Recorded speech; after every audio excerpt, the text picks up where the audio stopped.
All right, friends, welcome to the Barriers and Breakthroughs show. I'm Rochelle Payne-Vaughn, the Pain Whisperer, and we are here again every week, Thursday evening, live on Facebook, 8 o'clock p.m. I want to mention thank you, Racer's Edge, for being our sponsor today. We are at Racer's Edge Hand Car Wash, so for any of you that are listening today, you can come in and just mention Barriers and Breakthroughs, and you can get a free deluxe car wash. So Racer's Edge, 1980 Country Place Parkway in Pearland. So come on in. If you're tuning in, I hope you can take advantage of that. It's a great car wash. So I'm super excited today because I have one of my favorite people on. This is Miss Shawn Williams. And I'll give you just a little bit of a background, being the physical therapist that I am. I met you, 9 years ago? Over 9 years ago. Yeah. Because I was her physical therapist. Yeah. And I don't know, Shawn and I had a bond because I was having babies and pregnant at the time, and she had a grandson, and I don't know, I just loved you. Yeah. Because she was such a dedicated patient. She tried to do everything that I asked her to, but she also was in a lot of pain, and she just never gave up. So she just always inspired me. So I'm excited for you to hear her story today because it's really miraculous. And I hope that you're inspired to help her and help her as she helps other people too. So welcome, Shawn. Thank you. Great to have you. I'm so glad to be here finally. Yeah, I know. We've been talking to each other. Our schedule's been really busy, go crazy against each other. But. And thank goodness for Facebook because we still feel like we're in tune because every day. Yeah, we know what's going on in each other's lives. So Facebook's a great outlet. Yeah. So Shawn, even though she was a patient, had lots going on, she's a business owner. So I really looked up to her because she taught me some business principles. Even when I just started my first year of having a home health agency. So she gave me some really good advice. So you own a daycare. It's a daycare and private school. We made 30 years. Wow. With, 30 years. I made 30 years as a child care director. Yeah. So I started in about 1990. We had 7 of them, but now we're down to 1. We're in Stafford. We open from 4 a.m. to midnight. But wow. Okay. 4 a.m. to midnight. Yeah. We'll probably plug that in at the end. What's the name of it? Divine Angels Learning Academy. Divine Angels Learning Academy. Yeah. Okay. Actually, we have a picture of that. If we could throw up, haha. Yeah. Put up that great picture of this is your daycare, right? Well, this is the front of it. Every year we do a balloon release. Okay. On my proclamation day in Stafford is May 28th. Is Find a Cure for our daughter's day. Okay. So we just do a balloon release. So it's at my center. So it was at the center, and those were some of the staff and the people that came out to help. Awesome. So that's awesome. So and you have a wonderful family. I love all your kids. Yeah. There's 6 of them now and 5 grandchildren. 6 and 5 grandchildren. Oh my goodness, that's amazing. The oldest is 31 and the baby is 9. Of course, he was just 3 months when I was in this same chair. Yeah, no, I knew Garen. He's the little one. That's my last So baby. I think we have a picture of the family up there, right? Yeah. So Garen is in the white shirt or something, I think. Yeah, the little one that's Garen Roshan. Yeah. That's him. Oh, he's so he cute. is the last of the... Tell us about your family right then. So Precious is the only girl. Precious is the only girl. She has... she's on the far right. Yeah, we have 4 boys, 3 boys before her, and then she came, and we thought we were done, and then we had Brandon, who's 11, and then Garen, who's 9. And then after that, we start having grandbabies. So now it's kind of like a blended family. They sometimes mistake all of them as my grandchildren, but I have to kind of, say, but I know we all, but these 2 are mine, and these 2 are the grandchildren. The grandchildren, but they give me so much life. I was gonna say they probably motivate you a lot to hang in there. I mean, they did back then. You had that cute little Garen. Yes. helping you, like, even though you're And changing Garen diapers was and a trying to get out mess. of bed. Yeah, and- but that's where you gave me that upper strength because, you know, I could have sent him to school, but I wanted him there with me. And I think that's, I was so convinced that when he started walking, I was going to walk with him. I was like, on his first birthday, I got to be out of this chair. So that was kind of my mission, to be up and walking by the time he turned 1. I mean, but he kind of just didn't wait for me, but yeah, he got real terrible. Plus, he's a boy. Yeah, he started doing and talking like a big boy. I'm like, you're not 1 year, and that's what we doing these things. So when I saw you, you were battling with. So tell me a little bit about. They didn't know what a lot of it was, right? You had extreme pain, and you could. I mean, I remember you taking just a couple steps, and that was it. I couldn't walk at all for the first. I stayed in the hospital 5 weeks, and then they sent me home with home help. With my wonderful therapist and my nurse. Wonderful person. Yeah. I mean, I don't think they understand why I mention you in every magazine and every book is because the thing of it is that I can't tell my journey without you. I can't tell my story without you because I didn't have that motivation to find out because the doctors didn't tell me what to do. Like even the leg restraints and the things that you gave me, the little tips with how to move my legs around when I was home alone and how to care for him with just me in that bed with him, you know. I remember I fired the occupational therapist lady. I was really bad back then, but my patience was short with everybody but you. I don't know what it was, but back then I was diagnosed with just the lupus. They said that it was a lupus flare, and then I had just found out about the rheumatoid arthritis and the Sjogrens. So they were thinking it was just the 30, and that the sciatic nerve was needing to heal itself. Okay. Which we found out that wasn't it with the tremors and the shaking and but God, I mean, oh Lord, I can't. So what they found out now is that you have dystonia. Right. They added a new disease, yes. They added a new disease, and they're thinking. I mean, God's just thinking you can handle it. Like, I'm like guessing so. Okay, can we try this? Now try this. It is hard because you know just the pain from. It's hard being an advocate first of all because I try to talk to people and we have that hotline. So I'm up talking to people or motivating people or I'm in the hospital still trying to go live. You've seen me. I mean, moving the mask over, talking. But I feel like God gave me the pain that they're suffering so that I can be more in tune with who He gave my mission to. You know, that it's more of a mission to me. I don't look at it as a punishment or a curse or why me. Right. You know, I don't do the whole sympathy thing. I don't get on live or show my chair that I've been in for a while. So that people won't think that that's where I'm at with it. So that's why I created Fighting for Our Life because it's like if you don't fight for your own life, nobody will.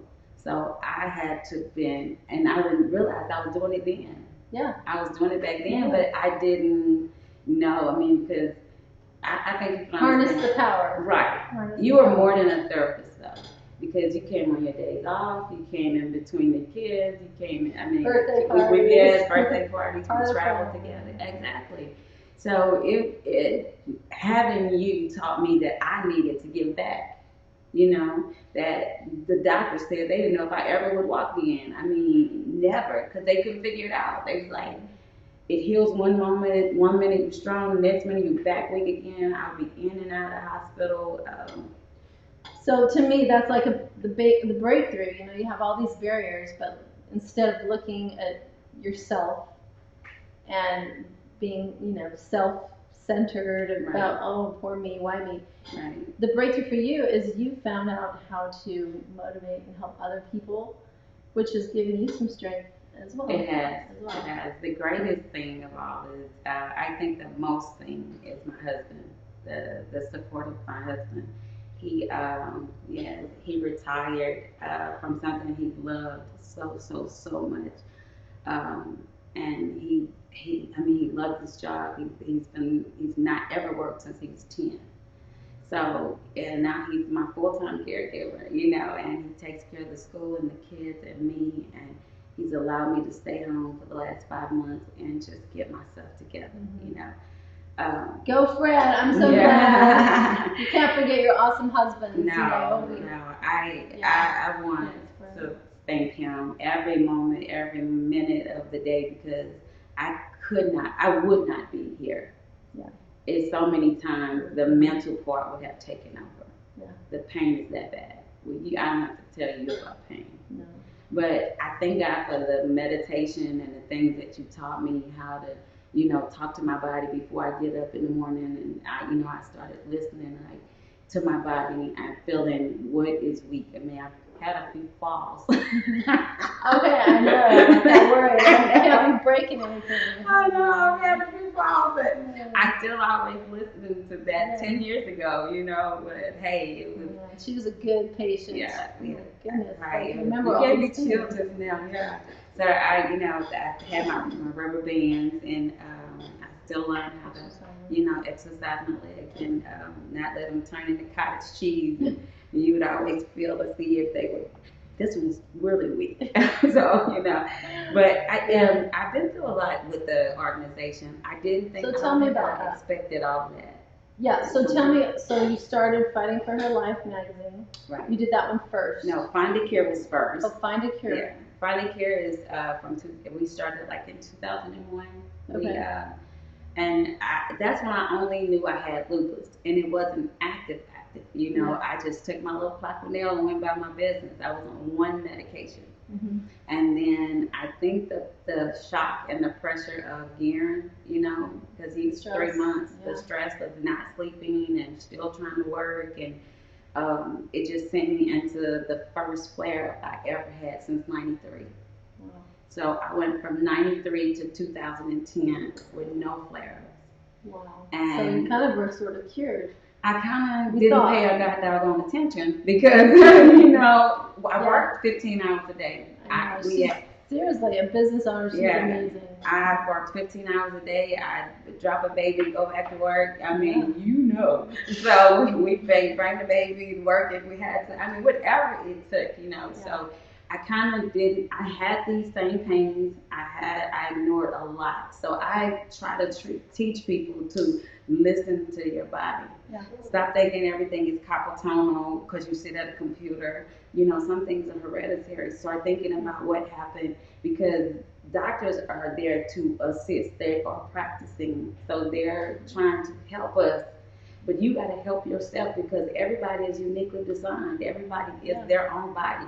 You listen to your body. One thing isn't going to be the same if it's not. No. And, I had the best neurologists in the world. I mean, Baylor College of Medicine, they studied me I stayed in the hospital for 2 weeks at one time.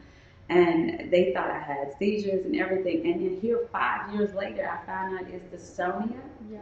Something I've never even heard of. Dystonia. Right. Yeah. And it took them 5 years to figure that out. 5 years. One doctor, Dr. Leader, out in the Woodlands. I switched all my doctors from Houston to the Woodlands. Mm-hmm. And it's only because it's so busy in Houston. In the medical center, you wait hours for your patients. Yeah. And they have the most, when I say it's so personal in the Woodlands, and people are like, why do you drive that far? Why would you go an hour and 30 minutes to your doctors?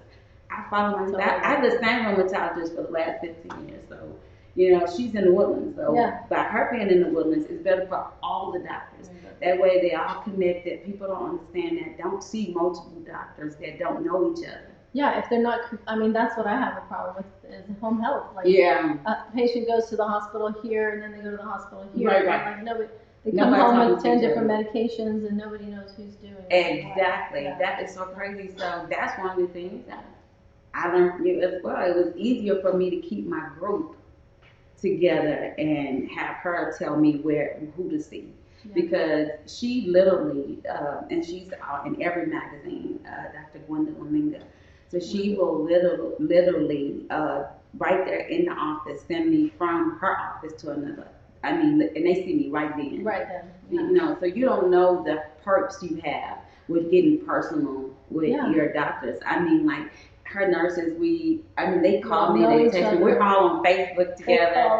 Yeah, they come to my events and stuff. So, you know. That's a great breakthrough. Yeah. Keep that in mind, y'all. Talk to your doctors. And I text them. I'm, you know me, I tell them, I know that's not. That might have happened. Yeah, that might happen to another parent. There was a couple times I was like, Rochelle, I'm not getting off this couch today. And you're like, oh, but I'm already here. Yeah, those were some days. Yeah. Okay, I did want to get back some of these pictures. So, okay, tell me about, you had to have I had to have the port put in, yes. So you are having chemo? Yes, they do the, Dr. Minga ordered. At one point I had it only for 18 months and it worked, and we got that walk-in, and it was solving all the issues, but I started having what they thought was seizures, which we now know that they're the dystonia attacks. So you're not doing any chemo? I am still doing I still have my port, and I still do it every 6 weeks. Every 3 weeks? Yeah, okay. It's every 6 weeks now because I get a stronger dose of it. And I still take the 28 pills a day. I'm on the, you know. My thing is to try to get off all the meds is my next journey, next part of the journey. But I did that before. Remember, I went all holistic and tried all that. But the thing about that is, and when I want to tell people about that, is when you stop taking your meds and you have a flare-up, the doctors do not want to see you because it's not a mind thing. You're almost insulting them. You're telling them that like you can heal yourself. Yeah. I had you on the right regimen, and you got off of it to go and find your own way. Don't come back to me. Right, now you're in the hospital half dead, and you want me to figure out now how to fix you. So I kind of learned how to do both. You know, how to go both ways, how to take my natural way for some of my pain to subside, and then the medicines I just absolutely need. You know, you don't have to tell me not taking it unless you have a pain management doctor. He knows everything because he can see it in your blood testing. But I'm not saying do not stop taking your medicine. I mean, God can heal you through the meds, through the doctor's hands. It's more mental than it is, and that's where I've been for the last 5 months, in a mental lock. Like I've actually been in like a Pandora box, locked. Almost dying this last time, like literally ever this time, only coming this close to death. Actually, because of your new diagnosis. We don't. What do you think? What happened was we traveled. What made you feel like? I think what happened at the hospital, not being in control, not being able to speak, and hearing my husband tell them the meds and what's happening, and what, you know, I felt out of control for the first time. Yeah, because you're like, you know, I've always been in the ER. I'm not waiting in the you're not subjecting me to any bacteria. I need to go straight in the back. You know, I'm just bossy. but I felt like I was handicapped. I literally felt I had a high fever, and he thought we were seasoned. He thought I was seasoned, and so he did. You couldn't talk. I couldn't do anything, and he But your eyes were open. You weren't like they were, you know, you were fluttering. They were fluttering, and he showed me video of myself, so I know how I look now, how it looks. They also do video in the hospital when you go for the study. They video you all day. They even know if you put your foot out the bed. Like, it's crazy. But that was the shake. Because now I know that the mental capacity is also connected to pain. And if you don't tell yourself or start really working on the mental side, that's why people are not dying from the diseases. They're dying from the mental capacity of the weakness. Once your mind get weak, once you give in to the disease, you have no fight. And I got to that point for the first time in 28 years. So that was so scary. That was scary for me. That was scary. because the people I talk to and convince not to stay in a dark room, not to not open your curtains, not to stay in your wheelchair all day, not to stay in bed all day, not to still cook for your family, still go on outings, still go on dates. Right. I mean, 90% of the pictures that they see on Facebook, he's holding me up because They I don't can't. even know. They don't know because I wear the, I'm crazy. I wear the heels in the wheelchair. You know the movie El Cid? Yeah. You know that where he's dead on the horse? Yeah, and nobody knows there. Yeah, that's me. So he'll be holding me. He's holding you up, and you're like. And motivating people. Even my sisters have learned to do it. So, they kind of stand on each side of me, and I've learned to stand up straight, and we hurry up, hit the camera here, and then I sit back down. But he is he's not overprotective, but I mean, he is so. So what got you out of it? Like, here you are. I'm kind of still there. Because of the dystonia, I don't know so much about it, and I can't control the attacks. So I'm in that brain space right now where until I can feel them coming on, right? I had one at the school in front of the children, not the children. So like the a parents, seizure. yeah, like a seizure. Yeah, I had the attack, and it stunned me so bad I didn't go back to work. You're like, I didn't want to go back. To see that. I didn't want to go back. Scary. I woke up because what happens is after the attack you sleep for like 8 hours, 8 to 10. Exhausted. Sometimes even I've slept a whole day, because it takes so much out of your body. Right. Like it take your body out. It's like it snatches your soul out. And I wake up and I don't know where I'm at. Like I don't know what happened. I don't know how we got home. I don't know anything. And so many nights I heard him, praying and asking God and touching me to see if I'm still breathing. And it's just that mind space got to the point where it was just like, okay, this is too much. Like we don't know what this is. Mm-hmm. So when we went and I said, this is not seizures. I've been on too much seizure medicine. I've had all these things going on. I literally saw one doctor for 10 minutes in his office. He looked at my feet and he said, that's not drop foot.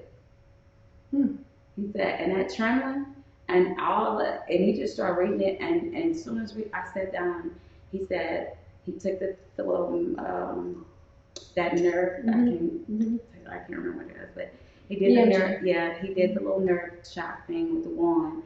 And he called me back. That was on a Friday. Monday, he called us back to the office and he said, Ms. Williams, you do have the rheumatoid. You do have all the other, they're high. My levels were still really, really high. So the rheumatoid factor was off the chain. Like I wasn't taking anything. Wow. It was like my body was rejecting everything.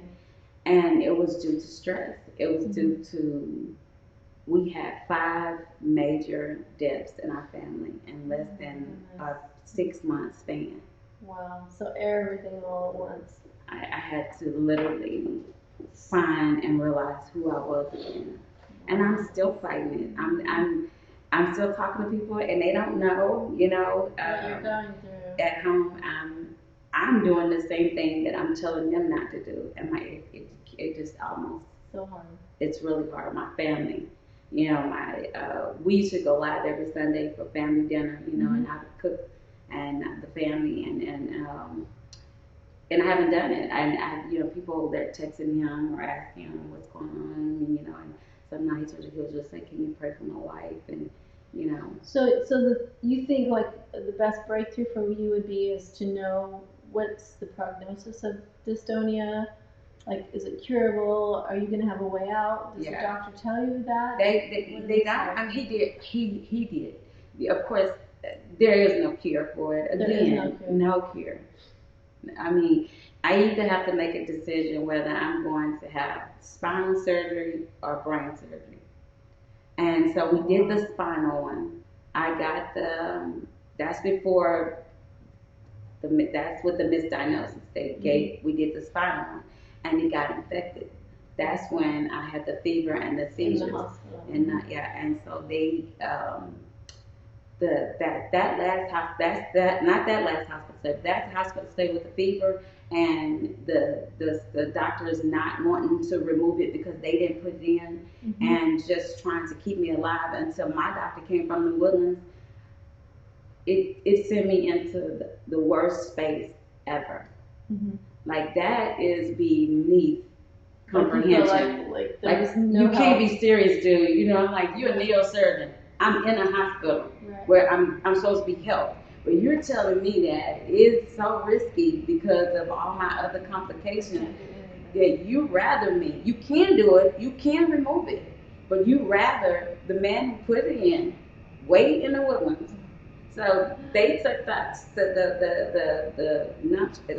to release me to the same hospital in the Woodlands, so that my doctor had privilege at, to remove the gadget from my back.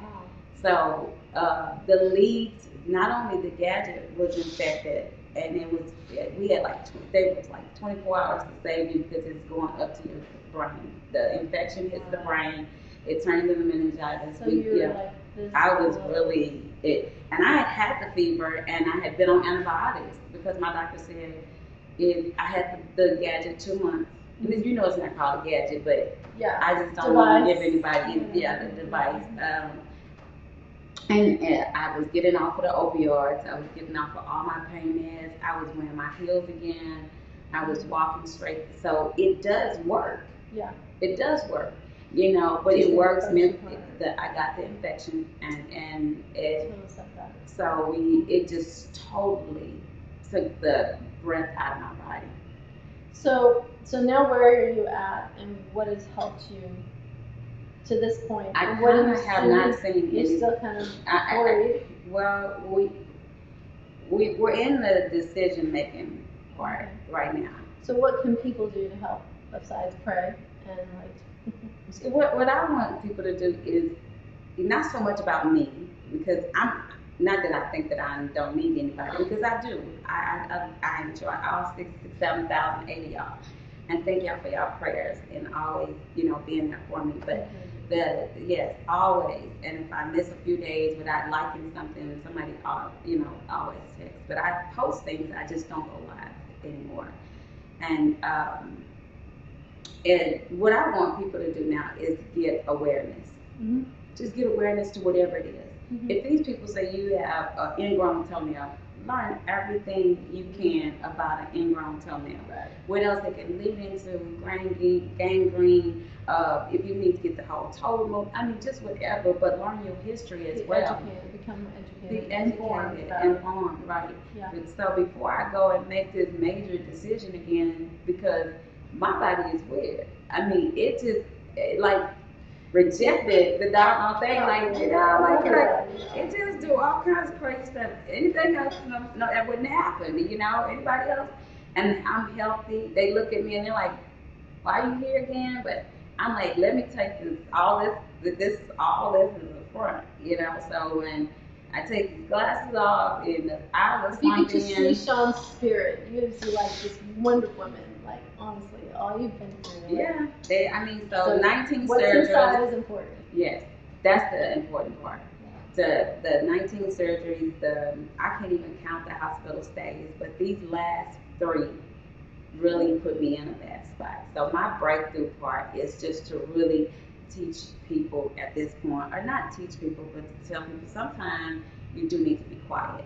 Sometimes you do need to stop. Sometimes you do need to listen to your own brain and stop trying to fix everything. I am a complete control freak, and I know it. So I not only was fighting for chronic diseases that are major, like that take people out of here. Yeah, they are. Strokes, heart attacks, the lupus attacks your heart. It already attacked my kidney. I had 8 kidney surgeries. I've been through, I got scars everywhere. I've been opened up more times than probably a co-human. Right. Right. So it's just that you have to know what you want to do with your body, what you're not going to let them do with your body, and what's best for your family. Right. So tell us about, you've been speaking a lot at different engagements. There's a picture of her with fighting for her life, find a cure for our daughters. and Genesis Church. So you've been speaking at churches. What kind of events have you been doing, and how to build awareness? How can people, I guess, find you on Facebook? But basically, under my name, you know, I have a bunch of Facebook pages, but I just decided to open up my personal page and make it public because it was just too much, you know, trying to go on all those pages. Yeah, we have a studio, and Joshua is the CEO of it, COO of the program. But I was not even going in the studio. So the best way for them to contact me, myself personally, is the phone number. Okay. Yeah, 844 HER. Yeah. CURE. Yes.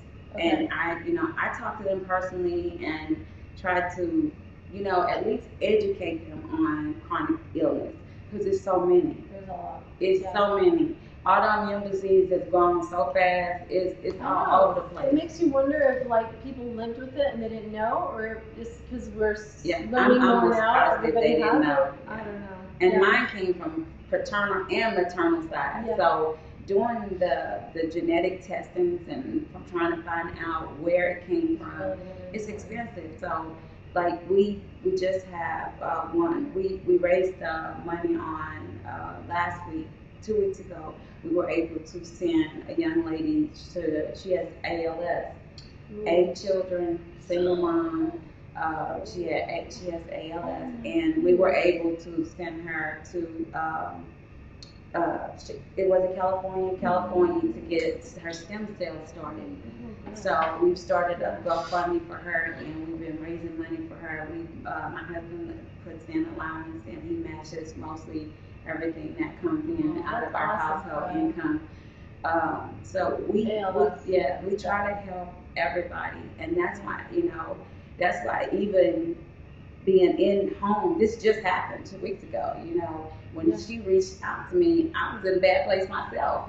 But God, I can't just not get into my shell and say, okay, just close Fighting Care down for now, close Fighting for her life, because I need to be sick. No, because you've inspired so many people. Yeah, you gotta let me be sick. But I was talking to someone very special yesterday, and she told me, she said, you need to take your time to do whatever you need to do to grieve for whatever it is you need to grieve for, because you've helped so many people grieve through different things. Different problems. Right. And I didn't think of it like that. I didn't have that issue. So I want to talk briefly about, so this is your studio. No, that was just another speaking engagement. Oh, speaking engagement. So the launch party with this was in Ron Arkansas. Foreman Bledsoe. Yeah. One of the traumatic traumas that sent me into this place. We lost my ambassador, Raven Bledsoe.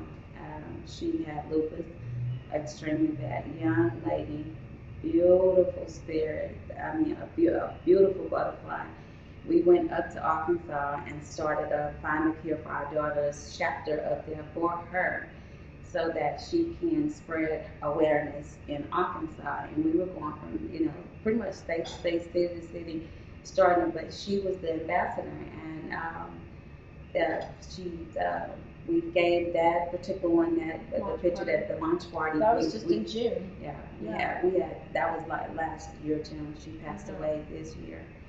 And she had a beautiful daughter, Skylar, and she lived 75 days after the baby, and she didn't survive the trauma from the lungs.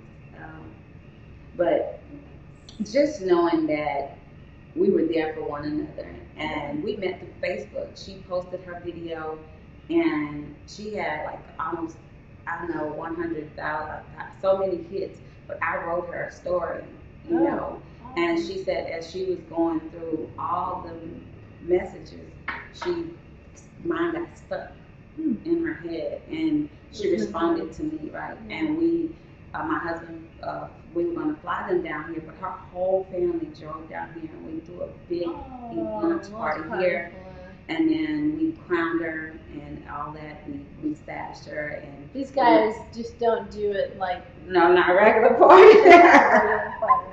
No status quo, no mediocre anything. I'm Right. telling you. I mean, you can see. Yeah. We did that, and then it was just one pop after another. My brother buried his only brother.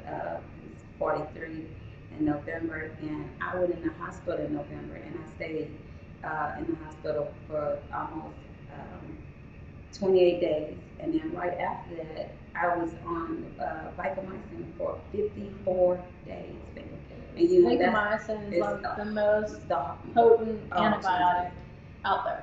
It is like the untouchable. Yeah. My mom, I think, freaked out because they had to mask up, suit up to come in the room. And it was a lot. So that's what the trauma of that hospital stay, losing those most important people, those 5 people. I mean, it went from April of 2018 to June, and then November, and then January, and then February. And I just kind of couldn't take no more. You know, it was just like okay, I need to rest. Maybe it was time for you to like rest. I needed it. Recuperate, and then my husband learned all my you know that I've done all these years. It's like he's me now. You know, it's like the school. He's like, I don't know how you put up with all of these. You know, you have the staff. You have 180 kids. You got 5 buses. You got then you got our kids stuff. They're grown. We still dealing with the grandkids. And us, our husband and wife. Yeah, we do our date night at least 3 times a week, and those are the things you can't lose. Yeah, you can't lose. Once you mentally forget about each other, then you're disconnected. Mm-hmm. And if I disconnect from him and the kids, don't disconnect. Yeah. You know, even though because the key to it is that they live with it too. Right, yeah. My husband has all 5 of these diseases. Yeah.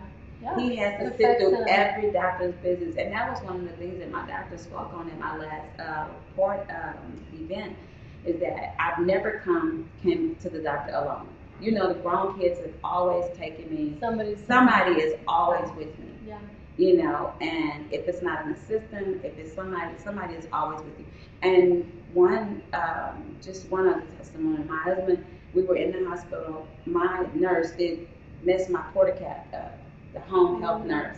I think I told you with all of that crap was going on, and he fired people. Yeah. This last time when we were trying to get. It wasn't my home. No, not you. No. We couldn't take it because of the porta-cat. So they had these people come over there, and so I ended up having to go to the hospital because she bent the needle in the porta-cat. And it's real sensitive, you know. It's connected directly to my heart. Yeah. And I think you have a picture of the porta-cat. But that day when my husband learning how to flush my cord, how to give the vancomycin, he became the nurse at night in the morning. He flushed it. He put the heparin in. He knows how to draw back the blood, the waste blood, and throw it away, the gloves. It's really stressful for people if they don't know. A man. I know. A man. Yeah, a man. That's a huge breakthrough, Fred. And he gets up every day and opens the school. I mean, it's just so much that God switched around, because I had to know that I'm not in control. And you may know your own body, but you're not in control of everything. And people think that I'm a dominant wife, but I am a dominant person. I'm a submissive wife. Mm-hmm. Like, I've never even cursed my husband, never argued in front of our kids. We've never, any of that time that we got a real laid back house. And what you see is what you get. The wildness is real. The kids all over the place, the toys, it's real. You know, I never had one of them glass houses. Don't touch that. The dogs live in the house. Everything, So we keep it real. I mean, we're not the husks. But the real thing is that your true relationship is so awesome. Like, really, I mean, it stayed through time. I mean, so many difficult things. Oh my God. And that's something and that leave. A lot of people can't say they have. They leave. Really, and people die from the loneliness. Yeah. Because what if when he was traveling, and you would just call, you would come over, you'd stop, I just dropped one off at the choir practice or somewhere, and we lived so close, so that was a good thing too. That was very close. So, and just people checking on you. You know, I remember, you know, Joyce, she would come and throw the wheelchair in and help pack me, put me in the car, then put Garrett, he was in the carrier, and put him in the carrier. And I'd be fighting the whole way. I don't want to leave the house. I don't want to go anywhere, you know. But those, but it taught me how to teach people. Yeah. How you gonna be a life coach, a motivator, all this, and you can't motivate yourself? Right. And that's where I was. Well, that's what I love about this. So you also have conferences. I do conferences. I speak at conferences. We have merch. We have. I love all of your. Yeah, we send shirts out, bags out. We you know, like I said, we help in all kinds of ways. The thing is the raising the money. I'm so laid back and not doing that. I don't know how to beg. You know, it's just I don't know how to ask or put it out there. Ask, I mean, you know, I'll ask, I'll post, and keep posting and just tell people even $5, you know, because to get up there, you know, Southwest Airlines, it was $750 for to get, you know, try to get her up there, you know, in a hurry, because when they call and say we got the Sims that you gotta open and we got you in, you gotta go. Yeah. You know, when these Johns Hopkins and these other hospitals that are in other states call you to put that has your meds, because they don't understand a lot of the stuff we have is not here. Right. You gotta fly out to get taken care of. So you know, it's really hard. So that's what we raise the money for. That's what my husband did. Make sure that it's like paying into a savings, you know. We're not rich. I mean, we don't have it, but we make sure that we keep that promise. Yeah. To help somebody. I know. Even one person a month. You know, somebody. And you guys do it. You really do. I know that. Right. What was this? Shawn Williams, the Amanda Sapp. Well, I did a radio show. I went to the Houston, live in Houston. I had a podcast then. But it was just, again, bringing awareness. I was traveling. This was all in the last year, you know. I was doing all this until everything happened. Right, right. And the meds, you know. So we just came back from our family vacation. We were in the Bahamas. We were in Miami, and I had a dystonia attack in the middle of Ocean Drive, walking. The first time I've ever had one standing. And you didn't even know what was happening? I was holding my grandbaby's hand. As my husband said, I started walking to the side, because that's one of the... Did you fall? I didn't fall. Somebody Josh and Precious, I think Josh saw me, or they always watching. That's why I'm saying it's so hard to be alone. Yeah, you know, you be careful. So they always watching, and I overdid it. I pushed myself. He wanted me to be in the wheelchair. We even ordered a scooter. So, and I was like, I'm about to be walking in Miami, you know, with all y'all, and trying to take my shine, you know, whatever. But no, I'm just kidding. Yeah. And I just didn't feel it coming. So that's why I want people to get in tune with themselves. Yeah. I didn't feel it coming. I felt sluggish. And we were getting back to the Sprinter, and my parents my mom had never seen one of the attacks. So the grandkids, but you'd be shocked, because my grandchildren now, they be like, they know to call their dad, they know to go get a grown up, they are not afraid at all. My children talk me through them, they stay in the room. The first time, the one I said it hurts the most is my daughter. Precious. Yeah. She's really close to you. Yeah. So what does she think about finding cure for her daughter? It was founded for her, and I tell her, because I started testing and her. She helps. Yes. Oh my God, you know for a fact I couldn't have did it without her and Josh back then. Because Brendan was barely walking, Garen was not walking, and there was just a lot going on. We had diapers and potty training going on, and me in a wheelchair, and it was daddy was traveling, and it was a lot going on back then in 2010, but we fought through it, you know.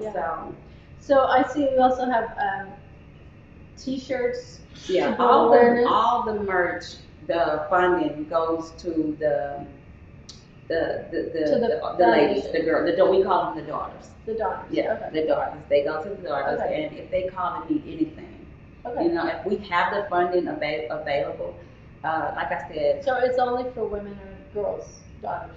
Well, we've never had a man with a chronic illness that came on yet. So Okay. I named it daughters because it's my only daughter, but Yeah. I had to have my boys tested as well now because we found out that it's genetic component. Yeah. That men also, it's a 10%, so it's not a lot, but it's 10% of men in the chronic disease. Yeah. Yeah, but it is 10% is a lot when you think about the world. Yeah, how big? You know. So in my family, I needed to make sure that even though I have 5 boys and 1 girl, I need to make sure to watch those boys as well, showing signs of rheumatoid or back hurting and joint pain and tiredness. So I know there's other businesses that could possibly network with you together, maybe some wellness or nutritionists or something like that. Is that helpful? Like yes. Can Anyone that wanted to, even if they have conferences, if they need any literature, if they want to be in the magazine, we let most doctors and all the doctors, we put their things in for free. We don't charge them because in the magazine. Yeah, we don't charge them for their ads or for their stories, their journeys, or how they help people or their mission. Yeah. Because we look at this as our mission and our ministry and where we were put to be, to help people. So therefore, that if they donate to the foundation, that's good. But it's not always about money. People need people. Yeah. Knowing what resources are available. Yeah. Together we can do it. People need people. You need to talk to, if you know someone who knows someone. As soon as I get in the hospital, coffee. I carry my cards. My husband hands them. Here's her therapist. Here's her. So don't try to start calling other people, setting me up with other people to go see at home. So that way you keep your circle together.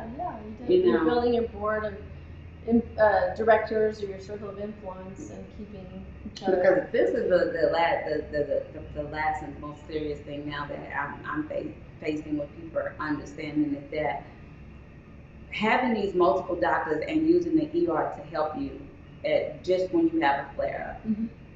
Opioids have gone so bad and people are so addicted to the people who need it can't even get it. I can't get it. Yeah. I can get the strength, the strength of meds that I need to stay comfortable with, even at home doing nothing, because of people that have come from state saying, because if I go to see another doctor and tell him I got rheumatoid arthritis, before it's 3 months before he gets all those tests in the back, and he already gave me 3 months worth of Oxycontin.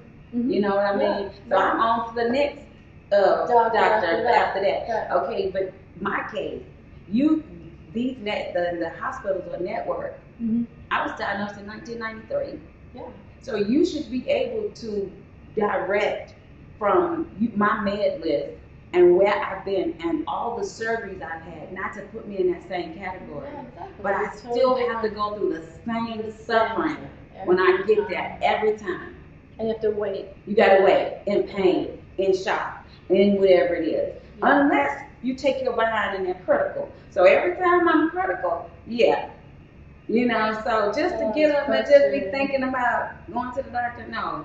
That's why it's important not to miss your well woman, not to miss your every 3 months. Even my husband, every 90 days he's at the doctor. Every 6 months he sees his heart doctor. He goes to the cardiologist. He's healthy. But the thing of it is that he just turned 50. So it's like, it's a lot going on, and we're not what we used to be. And we want to run and own 5, 6, 7 companies, and I'm used to working 20 hours and sleeping 4 or 2. I can't keep up with you on it. I never nap during the day and all that stuff. I'd be up working 3 o'clock in the morning. So it's hard to shut off your brain sometimes. And I think that. Well, maybe we need to rest a little bit, That's why I'm here. That's why it's 5 months. I'll come over and I'll read you a book while you're resting. I'll give you a massage. Oh my God, those massages. I do miss those. So I wanted, you were giving me some cool stuff. Yes, we did. We gave you. Besides this awesome T-shirt. Yeah, we have that. We have a lot of merch. I mean, pretty much anything you want to do, they can just go to the website. I'll be carrying this around. Yeah, it's so easy because with chronic illness, you can't.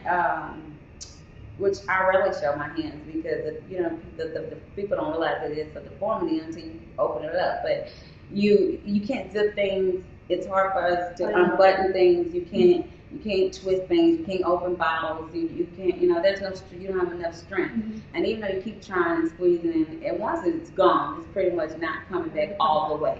Yeah. It's gonna come back, but it won't come back all the way. You may have that movement again, but just keep doing it. Yeah. Right? Yeah. That's what I was told 10 years ago. You're listening. That's awesome.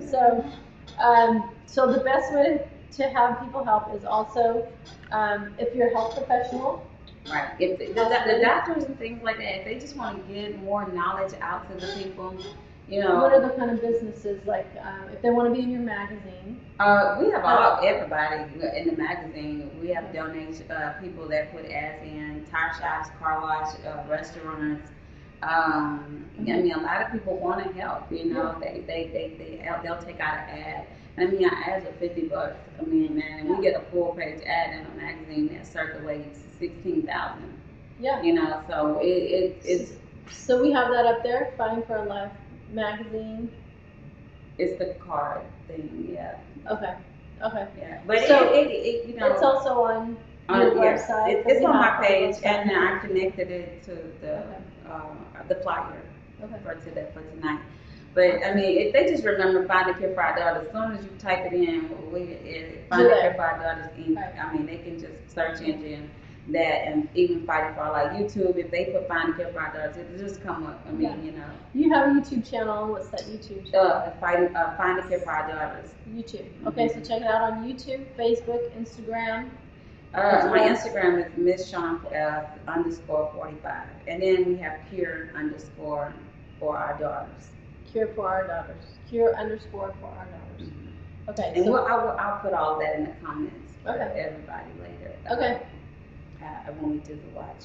But awesome. Yeah, so that's how they can get in contact with us. All right. Well, I'm so glad you've been on the show. I love this girl so much. I really do. I'll get out this wheelchair. I mean, we only use it when I'll come over and we'll start walking and chatting like we used to. We'll find time for that. Okay, next week. Yeah. No, I'm ready. No, I will. I'll bring lunch over. Okay. I'm ready. All right. And we'll do a little follow-up. You know what I mean? Yeah. Put it on Facebook. Good deal. Keep us accountable. Yeah. So I think I'm going to go back to work here soon. I think my doctor's going to release me in September. Yeah. Dr. Williams. Yeah. /husband. That is awesome. Yeah. So, and we'll post some pictures too, because we're going to take some pictures after this. But wanted to thank you all for joining us, Barriers and Breakthroughs show, and all of your awesome friends. Thanks so much for supporting us. And we love to have people on the show that really inspire us from the barriers that they've had and what breakthroughs have helped them overcome those barriers. So I hope you've learned something today, especially if you have any of these chronic illnesses that Ms. Shon has been going through. She's an expert, so if you wanted some inspiration, advice, someone that's been there, done that in lots of different ways, especially being a business owner, managing so many different things. She's just a great person to reach out to. You can Instagram message her, Facebook message her. She responds back. She's so good at that. And so I would encourage you to get to know Ms. Shon and help out her fighting for her. Find a Cure for Our Daughters and Fighting for Her magazine. Right. If you want to also be in her magazine. So. Awesome, thanks so much. Also, thank you Racer's Edge for sponsoring us, and make sure you come in and get your hand car wash done. They do an awesome job. If you mention it, you get a free deluxe car wash and a 50% off any detail upgrade. So carpet shampoo, wax, full detail. So take advantage of that here at Racer's Edge, 1980 Country Place Parkway. And tune in next week for the Barriers and Breakthroughs show again on Thursdays at 8 o'clock. And we will be having a psychiatrist on who's going to tell us about transcranial magnetic stimulation. So tune in, that's coming up, and we'll be talking to you pretty soon. So like us on Facebook. Also go to the YouTube channel. We have Barriers and Breakthroughs YouTube. You can see all of our episodes there and learn something right there. So awesome. We'll be talking to you later. Thank you. Have a good night. Thank you, Facebook. We'll be talking to you later.